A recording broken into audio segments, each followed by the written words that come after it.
नमस्कार साथियों। दो बैलों की कथा। देखिए, ये कहानी सिर्फ एक कहानी तक सीमित नहीं है। यह कहानी संबंध है किसान समाज और बैलों की भावनात्मक संबंधों के बीच।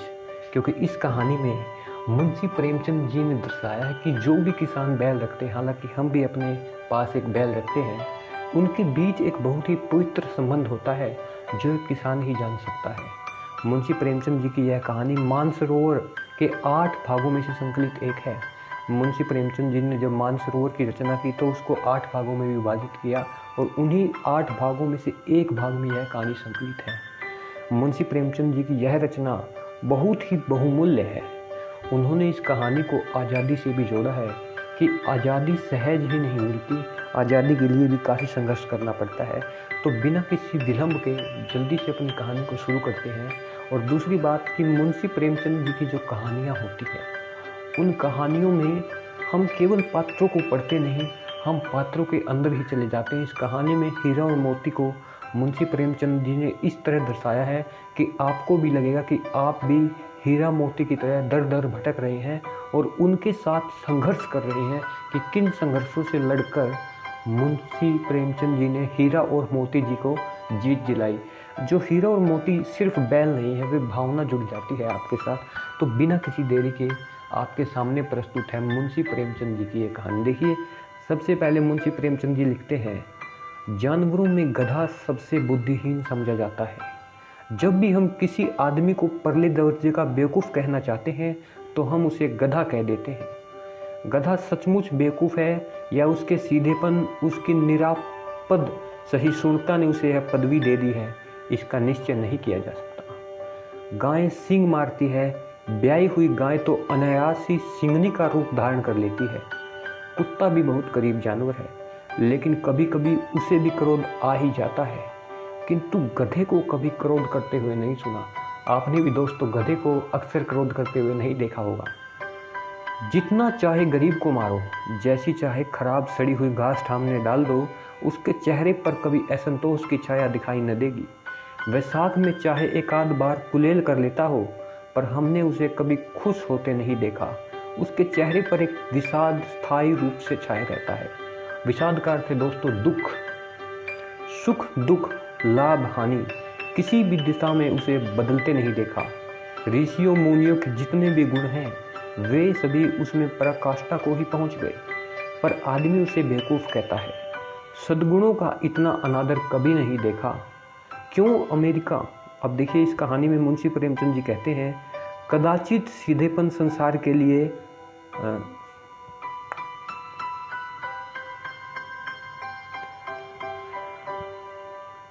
ऋषि मुनियों के जितने भी गुण हैं, वे सभी उसमें पराकाष्ठ को ही पहुंच गए हैं, पर आदमी उसे बेवकूफ़ कहता है। सद्गुणों का इतना अनादर कभी नहीं देखा। कदाचित सीधापन संसार के लिए उपयुक्त नहीं है। देखिए ना, भारतवासियों की अफ्रीका में क्यों दुर्दशा हो रही है। क्यों अमेरिका में उन्हें घुसने नहीं दिया जाता। बेचारे शराब नहीं पीते, 4 पैसे कुसमय के लिए बचा कर रखते हैं। कुसमय यानी दुख का समय दोस्तों। जी तोड़कर काम भी करते हैं, किसी से लड़ाई झगड़ा नहीं करते, 4 बातें सुनकर गम खा जाते हैं, फिर भी बदनाम है। वे जीवन के आदर्श को नीचा करते हैं। अगर वे ईंट का जवाब पत्थर से देना सीख जाते तो शायद सभ्य कहलाने लगते। जापान की मिसाल सामने है। एक ही विजय ने उसे संसार की सभ्य जातियों में गण्य बना दिया। लेकिन गधे का एक छोटा भाई और भी है, जो उसे कम ही गधा है, और वह है बैल, जिसका अर्थ में हम गधे को प्रयोग करते हैं, उसी से मिलते जुलते अर्थ में बचिया के ताऊ का भी प्रयोग करते हैं। कुछ लोग बैल को शायद बेवकूफ़ों में सर्वश्रेष्ठ कहेंगे, मगर हमारा विचार ऐसा नहीं है। बैल कभी कभी मारता भी है, कभी अड़ियल बैल भी देखने को आता है, और कभी भी अपनी रीतियों से असंतुष्ट प्रकट कर देता है। अतः उसका स्थान गधे से भी नीचा है। छुरी काकी के 2 बैलों के नाम थे हीरा और मोती। दोनों पछाई जाति के थे, देखने में सुंदर, काम में चौकस, ढील में ऊंचे। बहुत दिनों से साथ रहते रहते दोनों में भाईचारा हो गया। दोनों आमने सामने या आसपास बैठे हुए एक दूसरे से मूक भाषा में विचार विनिमय करते थे। एक दूसरे के मन की बात कैसे समझा जाता था, हम यह नहीं कह सकते। अवश्य ही उनमें ऐसी गुप्त शक्ति थी जिससे जीवों में श्रेष्ठता का दावा करने वाला मनुष्य वंचित है। दोनों एक दूसरे को चाटकर सूंघकर अपना प्रेम प्रकट करते थे। कभी कभी दोनों सींग भी मिला लिया करते थे, विग्रह के नाते नहीं, केवल विनोद के भाव से, आत्मीयता के भाव से। जैसे दोस्तों में घनिष्ठता होते ही ढोल धप्पा होने लगता है, इसके बिना दोस्ती कुछ फुसफुसी, कुछ हल्की सी रहती है, जिस पर ज़्यादा विश्वास नहीं किया जा सकता। जिस वक्त ये दोनों बैल हल या गाड़ी में जोत दिए जाते और गर्दन हिला हिला कर चलते, उस वक्त एक ही यह चेष्टा होती कि ज़्यादा से ज़्यादा बोझ मेरी गर्दन पर रहे। दिन भर के बाद दोपहर या संध्या के दोनों खुलते तो एक दूसरे को चाट चूट कर अपनी थकान मिटा लिया करते। नाद में खली भूसा पड़ जाने के बाद दोनों एक साथ उठते, नाद में मुंह डालते और साथ ही बैठते। एक मुंह हटा लेता तो दूसरा भी हटा लेता। संयोग की बात है, झूरी ने एक बार गोई को ससुराल भेज दिया। बैलों को क्या मालूम कि वो क्यों जा रहे हैं। समझे मालिक ने हमें बेच दिया है। अपना योग बेचा जाना उन्हें अच्छा लगा या बुरा कौन जाने, पर झूरी के साले गया को घर तक गोई ले जाने में दांतों में पसीना आ गया। पीछे से हाँकता तो दोनों दाएं बाएं भागते, पगिया पकड़कर आगे खींचता तो दोनों पीछे जोर लगाते, मारता तो सींग नीचा करके हुकारते।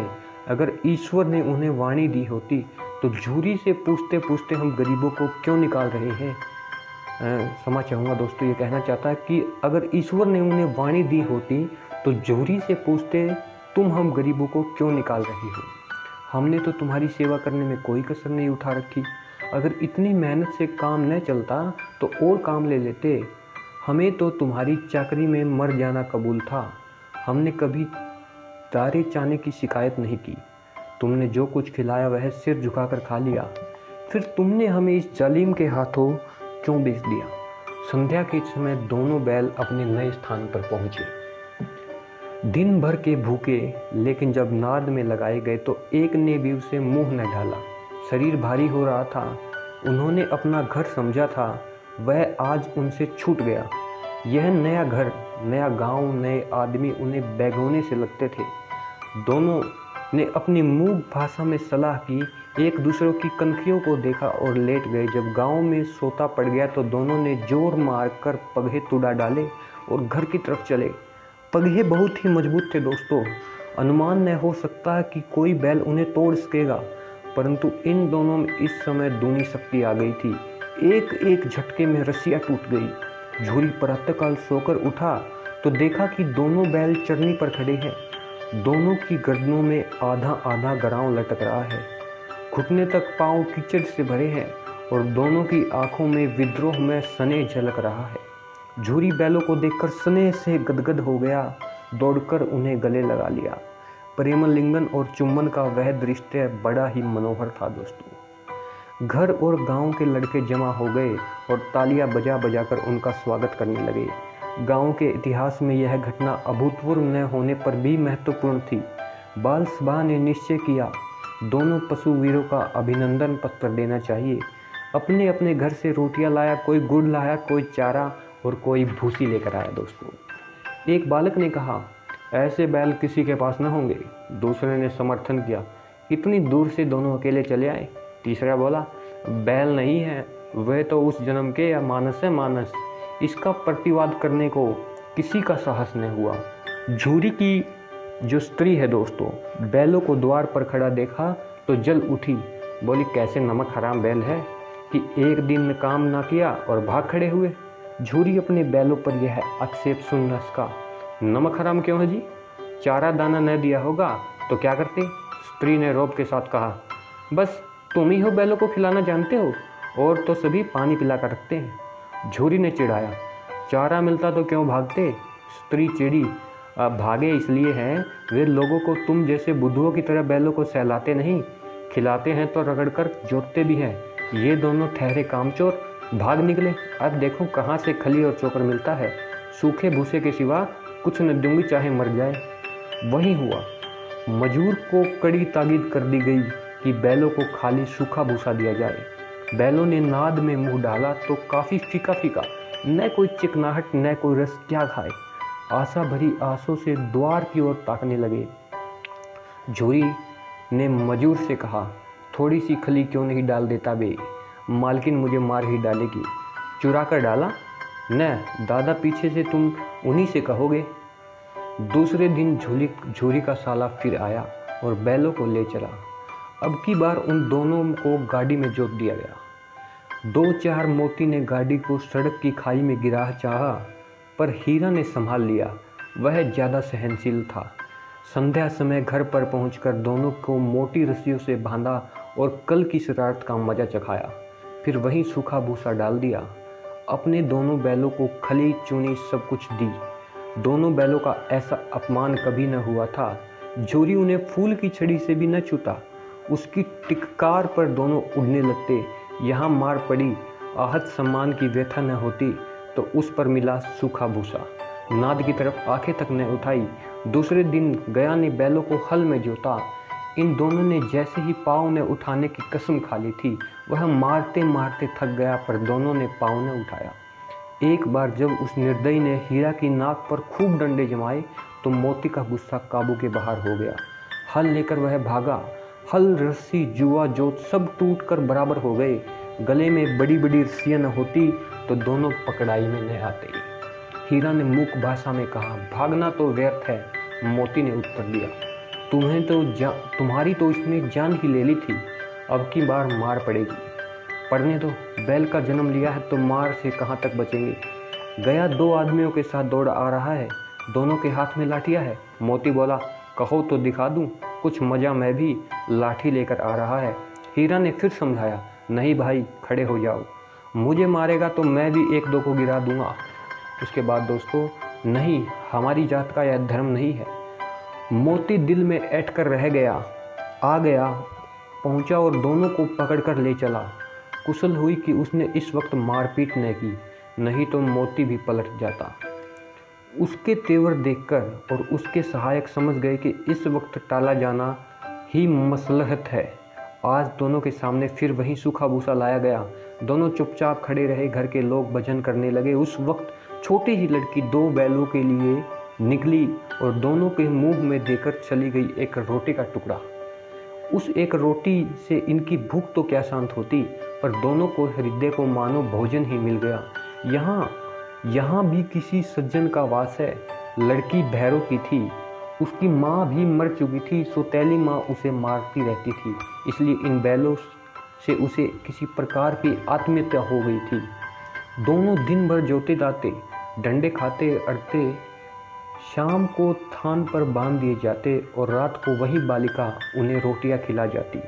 प्रेम के इस प्रसाद में यह बरकत थी कि दो गाल सूखा भूसा खाकर भी दोनों दुर्बल न होते, मगर दोनों की आंख में रोम रोम में विद्रोह भरा हुआ था। एक दिन मोती ने मूक भाषा में कहा, अब तो सहा नहीं जाता हीरा, क्या करना चाहते हो? एकाध को सींगों पर उठाकर फेंक दूंगा, लेकिन जानते हो वह प्यारी लड़की जो हमें रोटियां खिलाती थी उसी की लड़की है जो इस घर का मालिक है। यह बेचारी अनाथ हो जाएगी तो मालकिन को न फेंक दूं? वही तो उस लड़की को मारती है, लेकिन औरत जात पर सींग चलाना मना है, यह भूल जाते हो। तुम तो किसी तरह निकलने नहीं देते, बताओ तुड़वा कर भाग चले? हाँ, यह मैं स्वीकार करता हूँ, लेकिन इतनी मोटी रस्सी टूटेगी कैसे? इसका एक उपाय है, पहले रस्सी को थोड़ा चबा लो, फिर एक झटके में जाती है। रात को जब बालिका रोटियां खिलाकर चली गई, दोनों रस्सियां चबाने लगे, पर मोटी रस्सी मुंह में न आती थी। बेचारे बार बार जोर लगाकर रह जाते थे। सहसा घर का द्वार खुला और वह लड़की निकली। दोनों सिर झुकाकर उसका हाथ चाटने लगे। दोनों की पूंछें खड़ी हो गई, उनके माथे सहलाए और बोली, खोले देती हूँ, चुपके से भाग जाओ, नहीं तो यहाँ लोग मार डालेंगे। आज घर में सलाह हो रही है कि इनकी नाकों में नाक डाल दी जाए। उसे गराव खोल दिया, पर दोनों चुपचाप खड़े रहे। मोती ने अपनी भाषा में पूछा, अब चलते क्यों नहीं? हीरा ने कहा, चले तो, लेकिन कल इस अनाथ पर आफत आ जाएगी, सब इसी पर संदेह करेंगे। सहसा बालिका चिल्लाई, दोनों फूफा वाले बैल भागे जा रहे हैं। ओ दादा, दोनों बैल भागे जा रहे हैं, जल्दी दौड़ो। उसके बाद गया हड़बड़ाकर भीतर से निकला और बैलों को पकड़ने चला। वे दोनों भागे। गया ने पीछा किया और भी तेज हुए। गया ने शोर मचाया, फिर गांव के कुछ आदमियों को भी साथ लेने के लिए लौटा। दोनों मित्रों को भागने का मौका मिल गया। सीधे दौड़ते चले गए, यहाँ तक कि मार्ग का भी ज्ञान न रहा। जिस परिचित मार्ग से वे आए थे उनका यहाँ पता न था। नए नए गांव मिलने लगे। तब दोनों एक खेत के किनारे खड़े होकर सोचने लगे, अब क्या करना चाहिए। हीरा ने कहा, मालूम होता है कि राह भूल गए हैं। तुम भी बेतहासा भागे, वहीं उसे मार गिराना था। उसे मार गिराते तो दुनिया क्या कहती। वह अपना धर्म छोड़ दे, लेकिन हम अपना धर्म क्यों छोड़े। दोनों भूख से व्याकुल हो रहे थे। खेत में मटर खड़ी थी, चढ़ने लगे, रह रहकर आहट ले लेते, कोई आता तो नहीं। जब पेट भर गया दोनों ने आज़ादी का अनुभव किया। मस्त होकर उछलने कूदने लगे। पहले दोनों ने डकार ली, फिर सींग मिलाए, एक दूसरे को ठेलने लगे। मोती ने हीरा को कई कदम पीछे हटा दिया, यहाँ तक कि वह खाई में गिर गया। तब उसे क्रोध आया, संभाल कर उठा, फिर मोती से मिल गया। मोती ने देखा खेल खेल में झगड़ा हुआ चाहता है तो किनारे हट गया। अरे यह क्या, कोई सांड डोकता चला आ रहा है। हाँ, सांड ही है। वह सामने आ पहुंचा। दोनों मित्र बाकले झांक रहे थे। सांड पूरा हाथी है, उससे भिड़ना जान से हाथ धोना है, लेकिन न भिड़ने पर भी जान न बचती थी। इन्हीं की तरफ आ भी रहा है। कितनी भयंकर सूरत है। मोती ने मूक क्षमा चाहूँगा दोस्तों, मोती ने मूक भाषा में कहा, बुरे फंसे, जान न बचेगी, कोई उपाय सोचो। हीरा ने चिंतित स्वर में कहा, अपने घमंड में भूला हुआ है, आरजू विनती न सुनेगा, भाग क्यों न चले। भागना कायरता है, तो भी यही मरो। बंदा तो 9-11 होता है, और जो तुड़ाए। तो फिर कोई उपाय सोचो जल्द। उपाय यही है कि उस पर दोनों एक साथ चोट करें। मैं आगे से रगेदता हूँ, तुम पीछे से रगेदो। दोहरी मार पड़ेगी तो भाग खड़ा होगा। मेरी और झपटे, तुम बगल से उसके पेट में सींग घुसेड़ देना। जान जोखिम है, पर दूसरा कोई उपाय भी नहीं। दोनों मित्र जान हथेलियों पर लेकर लपके। सांड भी संकुचित शत्रु से लड़ने का तजर्बा रखता था। वह तो एक शत्रु से मलयुद्ध करने का आदी था। ज्यों ही सांड हीरा पर झपटा, मोती ने पीछे से दौड़ाया। सांड उसकी तरफ मुड़ा तो हीरा ने रगेदा। सांड चाहता था कि एक एक करके दोनों को गिरा ले, पर ये दोनों भी उस्ताद थे, वह उसे अवसर न देते थे। एक बार सांड झल्लाकर हीरा का अंत करने के लिए चला कि मोती ने उसे बगल से आकर पेट में सींग भोंक दिए। सांड क्रोध में आकर पीछे से फिरा तो दोनों ने पहलू में सींग चुबा दिया। आखिर बेचारा जख्मी होकर भागा और दोनों मित्रों ने दूर तक उसका पीछा किया, यहाँ तक कि सांड बेदम होकर गिर पड़ा। तब दोनों ने उसे छेड़ दिया। दोनों मित्र विजय के नशे में झूमते चले जाते थे। मोती ने अपनी सांकेतिक भाषा में कहा, मेरा तो जी चाहता है कि बच्चा को मार ही डालूं। हीरा ने तिरस्कार किया, गिरे हुए बैरी पर सींग न चलाना चाहिए, यह सब ढोंग है। बैरी को ऐसा मारना चाहिए कि फिर न उठे। अब घर कैसे पहुंचेंगे वह सोचो, पहले कुछ खा ले तो सोचे। सामने मटर का खेत था, मोती उसमें घुस गया। हीरा मना करता रहा पर उसने एक न सुनी। अभी 2-4 ही ग्रास खाए थे कि 2 आदमियां लाठियां ले दौड़ पड़े और दोनों मित्रों को घेर लिया। हीरा तो मेर पर था, निकल गया। मोती सींचे हुए खेत में था, उसके खुर कीचड़ में धंसने लगे, न भाग सका, पकड़ लिया। हीरा ने देखा संगी संकट में है तो लौट पड़ा, फंसेंगे तो दोनों फंसेंगे। रखवालों ने उसे भी पकड़ लिया। प्रातःकाल दोनों मित्र काजी होश में बंद कर देंगे।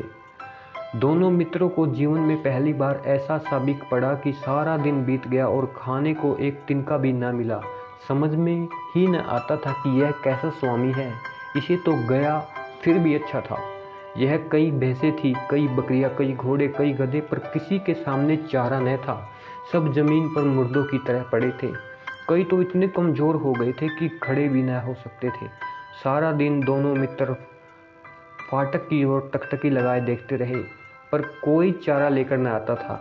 तब दोनों ने दीवार की नमकीन मिट्टी चाटना शुरू कर दी, पर इससे क्या तृप्ति होती। रात को जब कुछ भोजन न मिला तो हीरा के दिल में विद्रोह की ज्वाला दहक उठी। मोती से बोला, अब तो रहा नहीं जाता मोती। मोती ने सिर लटकाए हुए जवाब दिया, मुझे तो मालूम होता है प्राण निकल रहे हैं। इतनी जल्द हिम्मत न हारो भाई, यहाँ से भागने का कोई उपाय चाहिए। आओ दीवार तोड़ डालें। मुझसे तो अब कुछ न होगा। बस इसी बूते पर अकड़ते थे। सारी अकड़ निकल गई।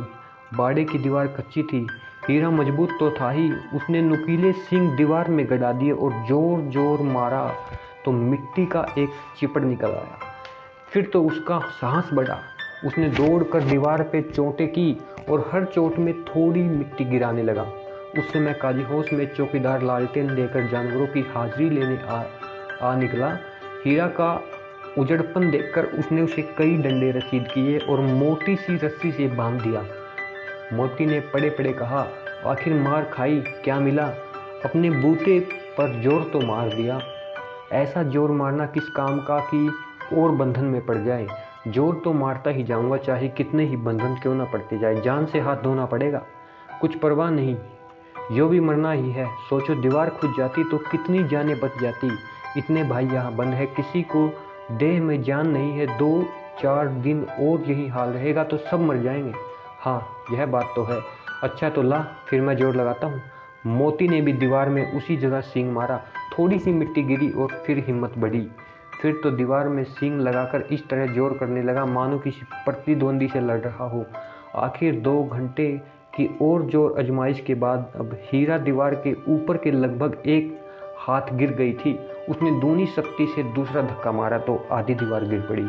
दीवार का गिरना था कि अधमरे से पड़े हुए जानवर चेत उठे। तीनों घोड़ियां सरपट भाग निकली, फिर बकरियां निकली, इसके बाद भैंसें भी खिसक गई, गधे अभी ज्यों ज्यों के तो खड़े थे। हीरा ने पूछा, तुम भाग क्यों नहीं जाते? एक गधे ने कहा, जो कहीं फिर पकड़ लिए जाए। अरे क्या बात है, तो क्या हर्ज है, अभी तो भागने का अवसर है, हमें तो डर लगता है, हम यही पड़े रहेंगे। आधी रात से ऊपर जा चुकी थी। दोनों गधे अभी तक सोच रहे थे कि भागे क्यों ना, और मोती अपने मित्र से रस्सी तोड़ने में लगा हुआ था। जब वह हार गया तो मोती ने उससे कहा, तुम जाओ, मुझे यही पड़ा रहने दो, शायद कहीं भेंट हो जाए। मोती ने आंख में आंसू लाकर कहा, तुम मुझे इतना स्वार्थहीन समझते हो हीरा? हम और तुम इतने दिनों से एक साथ रहे, आज तुम विपत्ति में पड़ गए तो मैं तुम्हें छोड़कर अलग हो जाऊं? हीरा ने कहा, बहुत मार पड़ेगी, लोग समझ जाएंगे कि तुम्हारी शरारत है। मोती गर्व से बोला, जिस अपराध के लिए तुम्हें गले में बंधन पड़ा, उसके लिए अगर मुझे मार भी पड़े तो क्या चिंता। इतना तो हो गया है कि 9-10 प्राणियों की जान बच गई, वे सब तो आशीर्वाद देंगे। यह कहते हुए मोती ने दोनों गधों को सींग मार मार कर बाड़े के बाहर निकाला और तब अपने बंधु के पास आकर सो रहा। भोर होते ही मुंशी और चौकीदार तथा अन्य कर्मचारियों में कैसी खलबली मची, इसके लिखने की जरूरत न थी। बस इतना ही काफ़ी है कि मोती की खूब मरम्मत हुई और उसे मोटी रस्सी द्वारा बांध दिया गया। 1 सप्ताह तक दोनों मित्र वही बंधे रहे। किसी ने चारे का एक तृण भी न डाला। हाँ, एक बार पानी दिखा दिया जाता था, यही उनका आधार था। इतने दुर्बल हो गए थे कि उठा तक न जाता था। ठिठुरियाँ निकल आई थी। एक बार बाड़े के सामने डुग्गी बजने लगी और दोपहर होते होते वहाँ 50-60 आदमी जमा हो गए। तब दोनों मित्र निकाले गए और उनकी देखभाल होने लगी। लोग आकर उनकी सूरत देखते और मन फीका करके चले जाते। ऐसे मृतक बैलों का कौन खरीदार होता। सहसा एक दड़ियाल आदमी, जिसकी आंखें लाल थी और मुद्रा अत्यंत कठोर, आया और दोनों मित्रों के कुल्हों में अंगुली गोदकर मुंशी जी से बातें करने लगा। उसका चेहरा देखकर अंतर्ज्ञान से दोनों मित्र के दिल कांप उठे। वह कौन है और उन्हें क्यों टटोल रहा है, इस विषय में उन्हें कोई संदेह न हुआ। एक दूसरे को भीत नेत्रों से देखा और सिर झुका लिया। हीरे ने गया के घर से नाहक भागे, अब जान न बचेगी। मोती ने अश्रद्धा के भाव से उत्तर दिया, कहते हैं भगवान सबके ऊपर दया करते हैं, उन्हें हमारे ऊपर दया क्यों न आती। भगवान के लिए हमारा मरना जीना दोनों बराबर है। चलो अच्छा ही है, कुछ दिन उसके पास तो रहेंगे। एक बार भगवान ने उस लड़की के रूप में हमें बचाया था, क्या अब न बच जाएंगे? यह आदमी छुरी चलाएगा, देख लेना। तो क्या चिंता है, मांस खाल सींग हड्डी सब तो किसी न किसी काम आ ही जाएंगे। नीलाम हो जाने के बाद दोनों मित्र उस दड़ियाल के साथ चले। दोनों की बोटी बोटी काँप रही थी, बेचारे पांव तक न उठा सकते थे, पर भय के मारे गिरते पड़ते भाग जाते, क्योंकि वह जरा भी चाल धीमी होने पर डंडे से जोर से जमा देता था। राह में गाय बैलों का एक रेवड़ और हरे चारे में चरता नजर आया। सभी जानवर प्रसन्न थे। चिकने चप्पल कोई उछलता था, कोई आनंद से बैठा पागुर करता था। कितना सुखी जीवन था इनका पर कितने स्वार्थी हैं सब। किसी को चिंता नहीं कि उनके दो भाई बदी के हाथ कैसे दुखी हैं। सहसा दोनों को ऐसा मालूम हुआ कि यह परिचित राह है। हाँ, इसी रास्ते से गया उन्हें ले जा रहा है। वहीं खेत वहीं बाग गांव मिलने लगे। प्रतिक्षण उनकी चाल तेज होने लगी। सारी थकान दुर्बलता गायब हो गई। आह, यह लो, अपना ही हार आ गया। इसी कुएं पर हम पुर चलाने आया करते थे। हाँ हाँ, यही कुआं है।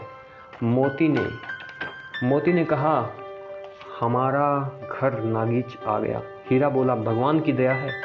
मैं तो अब घर भागता हूँ। यह जाने देगा, इसे मैं मार गिराता हूँ। नहीं नहीं, दौड़कर थान पर चलो, वहाँ से हम आगे न जाएंगे। दोनों उन्मत्त होकर बछड़ों की भांति कुलेल करते हुए घर की ओर दौड़े। वह हमारा थान है। दोनों दौड़कर अपने थान पर आए और खड़े हो गए। दड़ियल भी पीछा करते करते दौड़ा चला आया।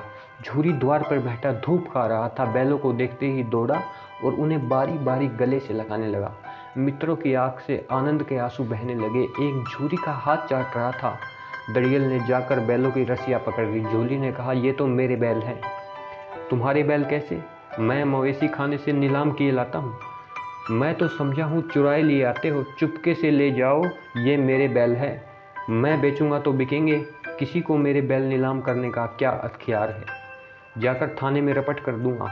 मेरे बैल है, इसका सबूत यह है कि मेरे द्वार पर खड़े हैं। दड़ियाल झल्लाकर बैलों को जबरदस्ती पकड़ ले जाने के लिए बढ़ा। उसी वक्त मोती ने सींग चलाया। दड़ियाल पीछे हटा। मोती ने पीछा किया। दड़ियाल भागा। मोती पीछे दौड़ा। गांव के बाहर निकल कर वह रुका, पर खड़ा दड़ियाल का रास्ता देखता रहा। दड़ियाल दूर खड़ा था, धमकियां दे रहा था, गालियां भी निकाल रहा था, पत्थर फेंक रहा था, और मोती विजय सुर की भांति उसका रास्ता रोके खड़ा था। गांव के लोग यह तमाशा देख रहे थे और हंसते थे। जब दड़ियाल हार कर चला गया तो मोती अकड़ता हुआ लौटा। हीरे ने कहा, मैं डर रहा था कि कहीं तुम गुस्से में आकर मार न बैठो। अगर वह मुझे पकड़ता है तो बेमारे न छोड़ता। अब ना आएगा तो दूर से ही खबर लूँगा। देखूं कैसे ले जाता है। जो गोली मरवा दे मर जाऊंगा, पर उसके काम तो न आऊँगा। हमारी जान को कोई न समझता, इसलिए कि हम इतने सीधे हैं। जरा देर में